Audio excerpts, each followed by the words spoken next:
another episode of Legion Elite Motorsports. I'm your host, Isaiah. And today we're going to show you pretty much the entry level of how to connect your Megasquirt ECU and what all needs to be connected and take it from there. So let's dive into it and see what's what. Okay, on this rainy day, I'm going to show you guys how to properly connect Megasquirt, the plug-and-play system. And basically all you do is, we're going to start from the wiring. Okay. For low impedance injectors, you keep the factory resistor. The factory resistor is located right here. Okay. And all three wires going to it are power. So, if you're going to keep low impedance injectors, you keep this box. If you're not, there's two resistors inside of this. And basically what you're going to do is you're going to take this plug and put all of these power wires together. Okay, you don't need a plug for that. You just connect them all together, tape it up, do what you will, and then it will be set up for high impedance injectors. So that's what we have here. High impedance injectors, 1000 cc. Now, as far as the original wiring goes, you're only going to have 2 powers and 2 grounds. So you're going to hook that up accordingly. So you're going to connect power to 1 and 4, and then those 2 injectors are going to share the same ground, right? Then the next 2 wires, which are positive and negative, are going to go to 2 and 3. It's going to be powered by the 1 power, and then it's going to share the same ground. So basically, you're running batch fire style injection where they can all go off together, or you could do it sequential where it'll just fire 1 and 4 and 2 and 3. So you have options there. Then next, there's going to be a plug for the map sensor, the one that you're going to be running. Now, this isn't the permanent position for this GM map sensor, but this is where it's at right now. So we're going to get a diagram of the GM map sensor, and then I'm going to show you what wires go where on here. Okay, so black is ground, right? Then it's going to look a little washed up, but there's a green with red stripe and there's a blue with red stripe. Step over here, get a little bit closer. So the blue with red stripe is the signal out. Okay. The green with the red stripe is 5 volts reference. Okay. It's going to be kind of hard to tell, but the lightest colored one is blue and the bright green is the green. Black is always going to be ground, and this wire, or better yet this plug, used to be the idle air. So that's the plug that this is. It's 4 wire, you only need 3.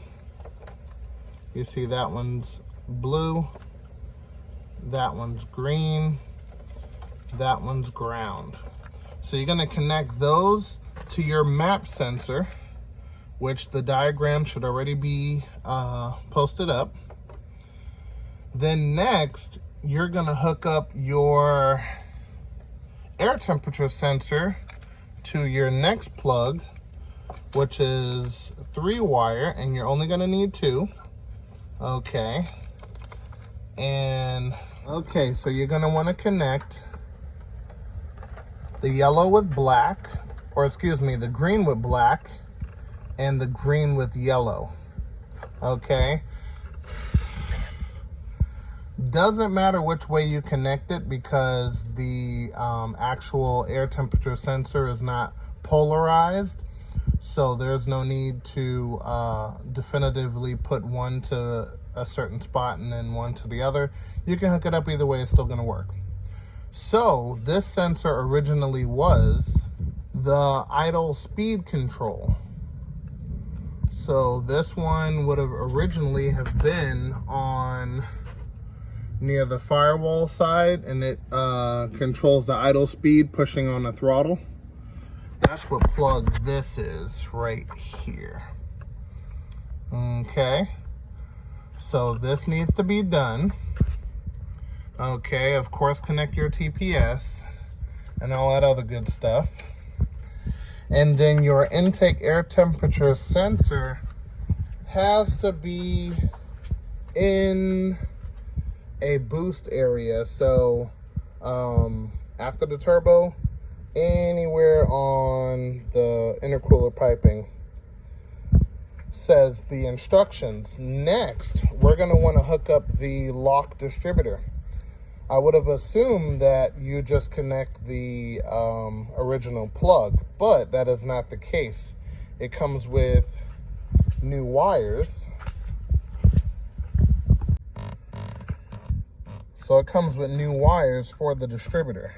So I'm going to show you another diagram that shows you the positive side of the coil and the negative side of the coil. And this is going to control spark. Okay, so this needs to be ran to the distributor, and you can actually cut the plug behind the plug so you can still have the functionality of disconnecting the distributor without having to cut wires. So that is pretty much about it. The map sensor requires a vacuum source. So then, after everything is connected, you want to go to Device Manager, which you can get it in your little search bar right here. Then after that, you want to go to Universal Serial and Bus Controllers and make sure whichever wire you're using or have connected shows up here. Okay, so make sure that it's active and it's going to read whatever is connected to it. So after you do that, we're going to close this guy out. Okay, give that a second. Okay. Then we are going to go to Communications, Settings, right? And then you're going to Detect Device. Okay. And when you do this, you have to make sure your computer is in, or excuse me, your car is in the on position. If you do it with it off, it's not going to be detected and you're wasting your time. So you want to detect, hitting detect, and basically you want to make sure the key's in on position so there's power going to the ECU and it detects the actual port. So RS232 is the ideal port you want to connect to, and then you're going to hit accept, right? And then test the port. Success, you are connected. Accept it. And now, all right, checking all of the numbers. Alrighty, so you're connected at this point. So what you want to do is you want to go to CAN bus test, and then you want to check for spark and fuel. See, so you want to enable test mode. Okay. You can turn on the fuel pump and you should hear it. And it'll stay on. So you'll definitely be able to hear it. This is what you want to do. You want to make sure everything that you have connected is functioning properly. So that's working just fine. Cut it off. Now, if you look here, you see testing the coil, and I have the settings here at 200.1. And you can, of course, adjust this any way you want, but you actually want to make sure you have it fire rapidly so you can hear it. So we're going to start it. Okay, you see the voltage dropping. We're going to go to the car.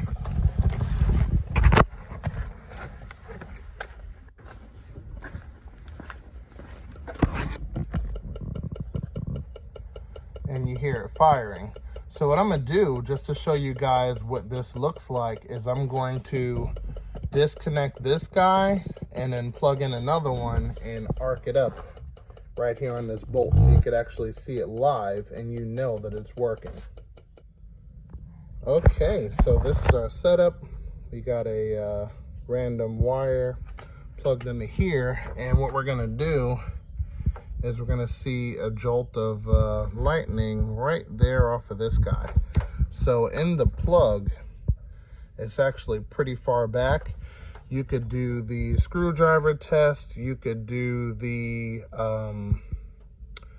spark plug test where you plug in a spark plug, you make it arc here. You got a lot of options, but this is what we're going with for now. Okay, and then basically what we're gonna do is fire it up, and then we're gonna make it hit there. So, simple enough. So let me get the test started again. Let me get this into position, and let's see what happens.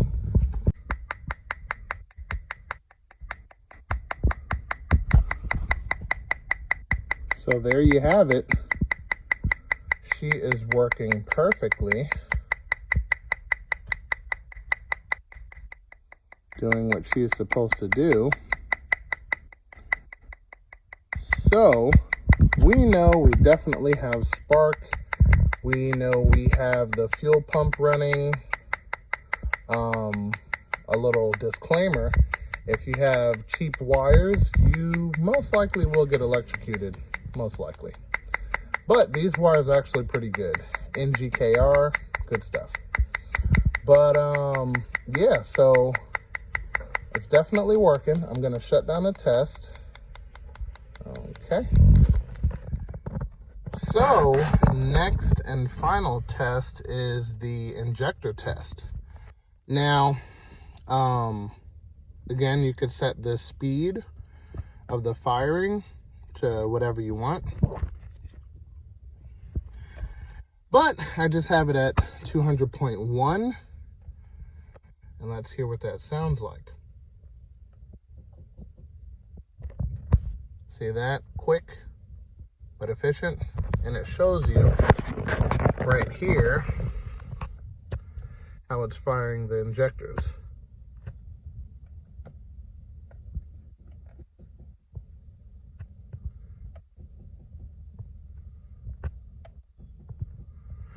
So for instance, you could turn on the pump and fire the injectors, and you'll know they're firing if you're holding the rail, for instance, which is very dangerous. But ours is connected to the intake manifold 100%, and you can definitely hear it. I am not doubting that they are spraying.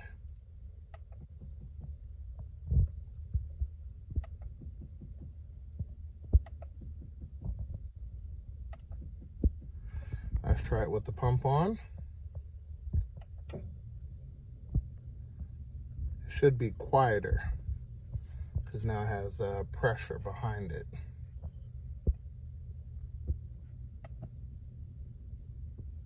See, you don't hear anything at all.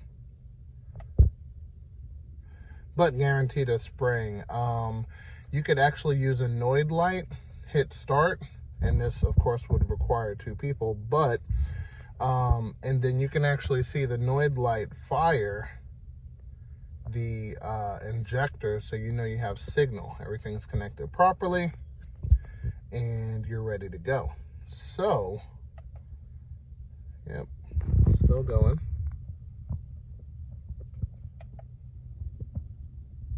Okay, so that's that test. Let's turn off the pump. And from there, that should definitely get you started to make sure everything is connected properly. You're getting all of your signals. Everything is where it's supposed to be. And that's just the ignition and fuel test. And that's definitely a good start. So as long as you have your base map, you should technically be able to start it. And you can be off to adjusting your tune, your idle, and all of that other good stuff. And with that being said, I hope that was helpful in some way, shape, or form, and pertaining to Megasquirt, and particularly that car.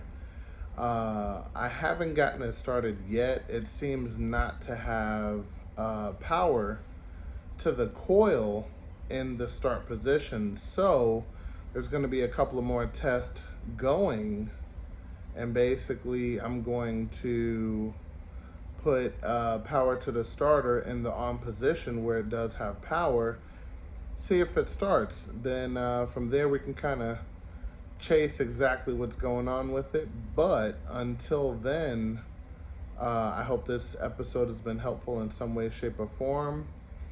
And I will definitely see you guys next episode. Remember, knowledge is power.